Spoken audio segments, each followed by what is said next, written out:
7월 24일 월요일 하나님께서 우리에게 주신 말씀 함께 묵상하도록 하겠습니다. 성경 예레미야 8장 18절부터 9장 6절까지입니다. 슬프다 나의 근심이여 어떻게 위로를 받을 수 있을까? 내 마음이 병들었도다. 딸 내 백성의 심히 먼 땅에서 부르짖는 소리로다. 여호와께서 시온에 계시지 아니한가? 그의 왕이 그 가운데 계시지 아니한가? 그들이 어찌하여 그 조각한 신상과 이방의 헛된 것들로 나를 경노하게 하였는고 하시니 추수할 때가 지나고 여름이 다하였으나 우리는 구원을 얻지 못한다 하는도다. 딸 내 백성이 상하였으므로 나도 상하여 슬퍼하며 놀라움에 잡혔도다. 길라앗에는 유향이 있지 아니한가? 그곳에는 의사가 있지 아니한가? 딸 내 백성이 치료를 받지 못함은 어찌 됨인고? 어찌하면 내 머리는 물이 되고 내 눈은 눈물 근원이 될고 죽임을 당한 딸 내 백성을 위하여 주야로 울리로다. 내가 광야에서 나그네가 머무를 곳을 얻는다면 내 백성을 떠나 가리니 그들은 다 가늠한 자요 박역한 자의 무리가 되미로다. 여호와의 말씀이니라. 그들이 활을 당김같이 그들의 혀를 놀려 거짓을 말하며 그들이 이 땅에서 강성하나 진실하지 아니하고 악에서 악으로 진행하며 또 나를 알지 못하느니라. 너희는 각기 이웃을 조심하며 어떤 형제든지 믿지 말라. 형제마다 완전히 속이며 이웃마다 다니며 비방함이라. 그들은 각기 이웃을 속이며 진실을 말하지 아니하며 그들의 혀로 거짓말하기를 가르치며 악을 행하기에 지치거늘 내가 사는 곳이 속이는 일 가운데 있도다. 그들은 속이는 일로 말미암아 나를 알기를 싫어하느니라. 여호와의 말씀이니라. 오늘 본문에서는 예레미야 선지자가 예루살렘의 재난을 보며 그곳을 향한 예레미야의 탄식입니다. 예레미야는 예루살렘을 의인화하여 예루살렘이 겪는 재앙에 탄식하며 외치는 내용을 보게 됩니다. 그리고 오늘 본문에서 딸 내 백성 시온은 예루살렘을 의미합니다. 하나님께서 내리시는 예루살렘의 멸망을 보며 어떤 방법도 손도 쓸 수 없음을 보게 됩니다. 자신들의 목적에는 추수의 시기에 기쁨으로 거둘 것을 예상하였지만 아무것도 얻지 못하였고 의사가 있어도 치료를 받지 못하게 된 것은 현재 자신들의 재난을 직시하며 해결할 수 없는 무력한 모습을 보게 됩니다. 예레미야는 시온산에 하나님께서 계실지라도 이 문제를 해결할 수 없는 것은 자신들이 믿고 따랐던 그 조각한 우상들 때문이라고 말하고 있습니다. 계절에 따라 자연스레 할 수 있는 추수도 사라지고 회복할 수 있는 모든 것들이 하나님의 심판으로 인해 할 수 없음을 말씀하고 있습니다. 그래서 예레미야는 9장 1절에 예루살렘에 치료될 수 없는 상처에 탄식을 쏟아냅니다. 그리고 예레미야는 그 이유에 대해 다시 유다 백성은 하나님을 떠나 영적 간음자들이며 한 사람이 아니라 반역한 무리가 되었음을 말하고 있습니다. 사랑하는 성도 여러분, 하나님께서 내리시는 심판은 인간이 스스로 해결점을 찾고 스스로 복구할 수 없음을 볼 수 있습니다. 치료도 수습도 그리고 복구도 하나님께서만이 하실 수 있습니다.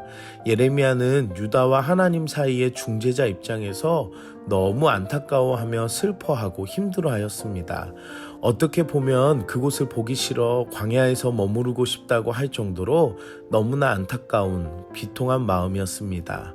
예레미야의 마음은 유다 백성들을 향한 하나님의 마음과 같았습니다.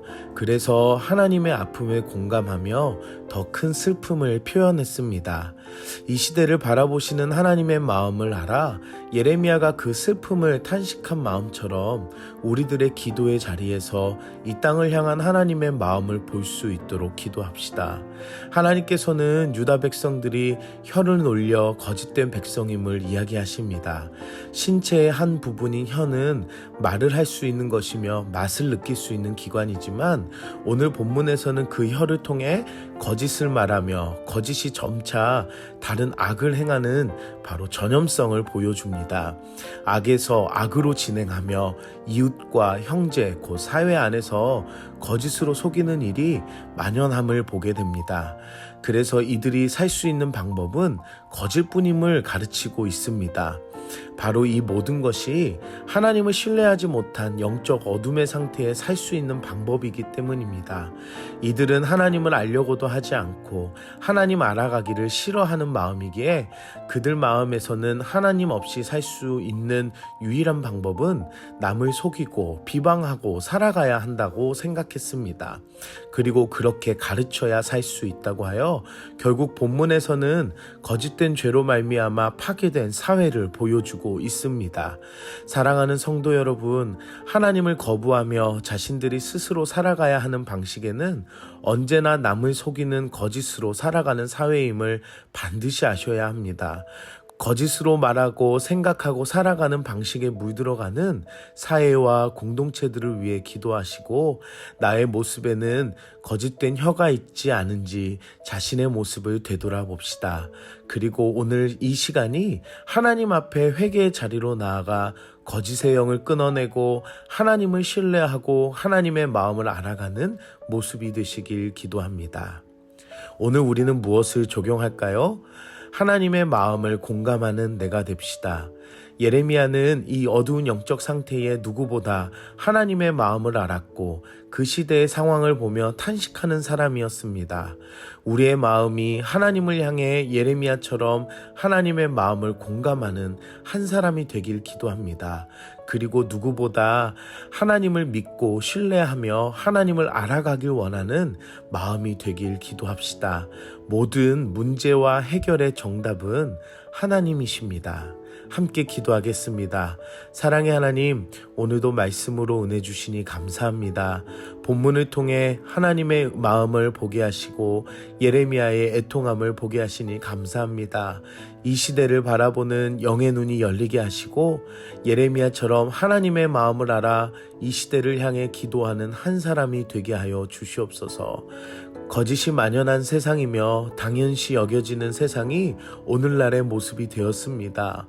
이 영적 아픔의 시대를 깨닫게 하시고 나의 삶에서 거짓의 악함은 나사렛 예수의 이름으로 끊어지게 하여 주시옵소서. 오늘의 삶도 하나님과 동행하는 시간이 될 줄 믿사오며 예수님의 이름으로 기도드립니다. 아멘.